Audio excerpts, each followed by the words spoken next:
Hey guys, Sam here. A couple things to get into today. We're going to dive into the topic of our stabilizers and weighting them, adjusting them for use in bow hunting situations. I want to give a mention to Major League Bow Hunter. Thanks again for the apparel. And I want to point out that I wear this a lot in videos. I like the shirts. That's one reason they gave them to me. It's another reason. But even maybe more above that as a reason is that I like to keep the focus on the fact that we are bow hunting driven. That's why this company exists. That's why it started, is to give bow hunters better performance, to give them access to equipment that maybe in some ways in the past was seen as primarily for target archers. That is not the case. We have found that to be untrue. We found that the kind of equipment that target archers benefit from can also be applied to the bow hunting world, and that's what we do. So it was suggested to me by one of our customers that I do an additional installment in what he called our education series. I hadn't thought of it that way, but I guess in a sense that's what it is. So I've been putting out some videos about the Element X stabilizers, discussing what it is they do during the shot process, what they offer to the archer, and how they benefit your bow. Now today I want to talk about the stability end of things, how to improve it through adjustment, through correct weighting, through selecting the proper bar length. That's another big factor. So there's some misconceptions out there. I think that's driven in large part by the majority of bow hunters using products that they either don't adjust the weighting on, or the product doesn't offer the ability to adjust the weighting. They put it on, they assume that it's good in the form that it is, and they go, they shoot, they hunt with it. But that begs the question of, are they really getting the most from their setup, the most from their bow? And I would strongly argue that they're not, and that products like ours do give them that ability. So when selecting a stabilizer, I get lots of questions about even specific bows, what stabilizer should be selected, or what bundle package should be selected.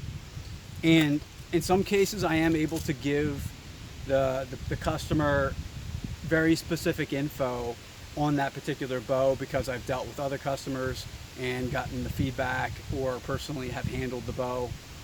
But in many cases I haven't, but I can give advice that will guide the majority, far and away the majority of people, in the right direction when it comes to picking our products.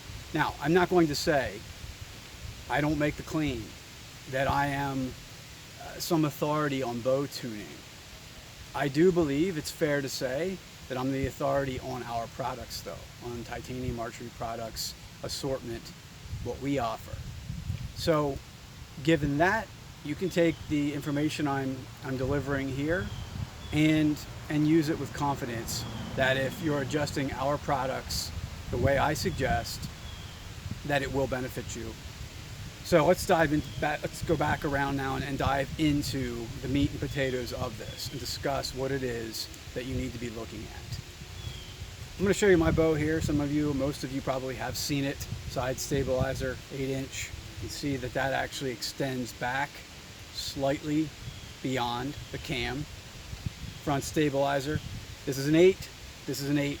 I'm running the quick disconnect also. So that puts me out a bit over 10 inches when you factor in my weights. Many questions come up. What's the ideal setup for the typical bow hunter? And here is the basic answer to that. In most cases, 8-inch on the front. If you're using a quick disconnect, that'll put you out, like I said, a little bit over 10. So an 8 plus a QD on the front is a very ideal front bar if you're running also a side stabilizer. Bow hunting setups, that can vary, of course, and there's a lot of different factors, variables that go into selecting the length. I'll give you a bow example in particular. The Mathews Triax, I've set a lot of people up with stabilizers and other products that have Triax bows. And one comment that I've gotten from a lot of people is that they feel the Triax is a bit top heavy. So knowing that that is the case, I tend to lean towards slightly shorter front stabilization and or a little bit less weight on the front and more weight to the back if they're going to run a side stabilizer. If they're not, then it becomes even in a way more critical how far out you put that stabilization, given that it is a bit top heavy. So a lot of people's perception, I think, on how well a bow balances is based on what they're seeing when they hold it. So that is not by any stretch the entire picture. You can start from there in trying to determine how to move weights around, but that's only the beginning. So if you're going to put a stabilizer on right out of the package from us, you're getting it with 3 weights on it, on each of these. You could put them on. This is what I would recommend you do. Put them on as is.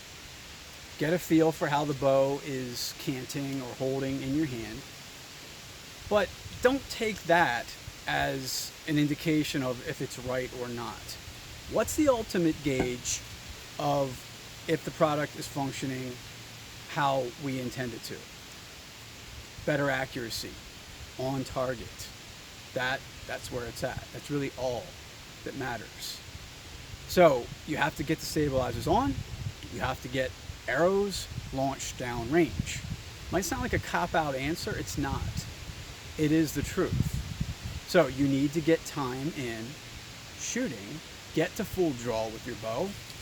Get up there, find out how that bow is really holding during the shot, pre-shot, through the shot, watching group sizes, maybe even measuring group sizes to look at variances to see where you are making improvements.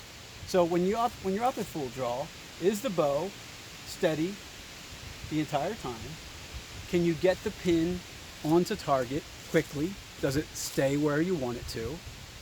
These are all questions that have to be answered. So when you get products from us, you get those 3 weights on each bar. They may not be enough weight. We do believe that in many cases that it is enough. If you look at my bow here, Athens Altitude, I have 2 on the front, I have 4 on the back. Why is that? Because I found it to work well. Also, I believe that a good starting point is a 1-to-2 ratio from front to back. What that 1-to-2 ratio refers to is the amount of weight it's placed on. So if I have 2 on the front, then a 1-to-2 ratio would mean I have 4 on the back. In this case, it produces really good results. That's a good starting point, that 1-to-2 ratio. People, I think, for many years, bow hunters have maybe assumed that these concepts, what we're doing with adjusting weight, fine-tuning, I think maybe they've assumed to some degree that is the target archery realm. That is for the serious 3D shooter. That's for the serious spots shooter to get to that depth. Maybe they think they're not really capable or competent to get into that on their own bow. Let me assure you, it's not that complicated. It really isn't. It takes time to get on the range and shoot, maybe have some extra weights, play with the weighting. Something to point out, a concept that I've seen be true time and time again, is that length of bar has greater impact on getting good stability, good balance, than added weight does. So let me clarify. People might assume, some people do actually, I've encountered this. They'll think, okay, I'm going to order, let's say for example, I'm going to order an 8 for the front and I'm going to order a 6 for the side. Not going longer on the side because they think, well, it could be cumbersome, I don't want it to get in the way. And to compensate for the decreased length, so by not going to say 8 on the side, I'll add additional weight. I'll go above the amount of weight that I would have used on the 8-inch bar, and I'll get the same effect. You won't. You will not get as much stability from a 6-inch bar with additional weight beyond what you would have had on the 8-inch bar as you would from the 8. Extending out from the radius of the riser is the biggest factor in getting ideal balance. Now, there are a variety of circumstances that can influence the rate of return, the point of diminishing return on a bow with stabilizers and the amount of weight you put on them. One thing that's important too here is that you don't look at what someone else did and say, well, that's how they did it, that's how I should do it. It could be a good starting point for you, but it's not a definitive answer for you. Archery, bow hunting, balance, stability, a lot of it is based on feel. It truly is. I hear it all the time. People comment all the time about whether they like a bow based on the feel of the bow. So much of our opinion, our perception, how we come down in terms of favoritism on products and how they work has a lot to do with feel. And that's what it really boils down to in getting the correct balance, is finding what a good feel is, finding the medium between what you feel is good and what's producing results. For me, it's about results, and feel is somewhat secondary, but it comes down to what you think works for you. I'm not here to tell anybody what they need to do. I'm only here to tell you what I know works on these products and what can help you from my experience. It's up to you then to implement these things. So to reiterate, to go back over, to summarize some of these things. Bar length is more important than weight. Doesn't mean you don't have to use weight, of course, with a longer bar. You still need weight. But weight can't necessarily override the benefits, the increased benefits of bar length.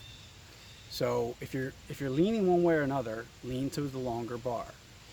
We only add 0.2, that's 0.20 ounces per inch of additional length.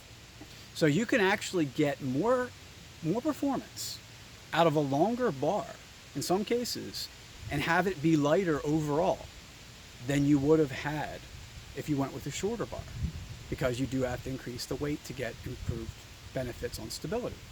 So there's this back and forth adjustment that you'll go through that you need to do to develop a feel, to find the right place for your stabilizers. One thing I need to point out too is that a lot of people go to bow shops and use these balancing jigs to put the bow in. The bow will be set, and allowed to freely move in that jig, and they'll add weights to get the bow to balance. That looks really cool, and it makes some money for the shops. It's a good starting point, but I do not believe in that process. I don't ever do it on my own bows. I don't think people really need to. I think what it comes down to is that could be a good starting point. Maybe it does nail it for you. And if it has in the past, that's great. And keep doing what works. But it's not necessarily going to work for everybody. It probably isn't going to work for a lot of people, actually. You need to get time in on the range. Can't stress that enough. So what's better for you? What's better for your overall ability as a bow hunter, as an archer, than being out, shooting the bow, taking it through its paces, and finding out where the correct balance point is for you? There's nothing you could do that's better than that. It improves your ability as an archer, and it gets you more familiar with your bow. Okay? So that's my stance on it. What works for your bow? I'll still get those questions. I'll still get the questions about, well, what's the right setup? 8 and 6, 8 and 8, 10 and 8, in some cases 10 and 6. They're all good options. They can all be made to adapt to virtually any bow. It comes down to you playing with it. And one other thing to note is that angle of the bar is something that's very critical as well. So you're going to want to play with the angle that you have the bar out from the bow. as it pertains to what you're seeing occurring with your arrows. Okay, and you can't put that on and say, well, I saw the one guy at the range or at the club, he had his straight back. I guess that's the right way to do it. A lot of factors: sights, weight, quivers, how it holds in your hand. Is the bow seemingly tamed the way you want it to be, the way you think it's capable of being tamed down? That's what it boils down to. So, as usual, a little long-winded on this, but there's a lot of factors when it comes to stability and balance. Weighting is key. Bar length is more key. Having weights to adjust and play around with is also crucial. So if you look at purchasing one of our products or bundles or something like that, know that you'll be getting those 2-3 ounce sets. They're all individually removable, but also know you may want to have a couple extra because it could come in handy. Thanks for your time, guys. So this is the part 3, I guess you could say, or this is the 3rd installment. Let's call this the 3rd installment of our education series. And I'll think about additional ways to get info out there to you guys, to talk about our products, about what works. Give me input. Happy to hear feedback on what you'd like to hear talked about. And I'll take those things into consideration, and maybe I can put a video out addressing some of the things you guys bring to me. Thanks a lot. Take care. Have a great day.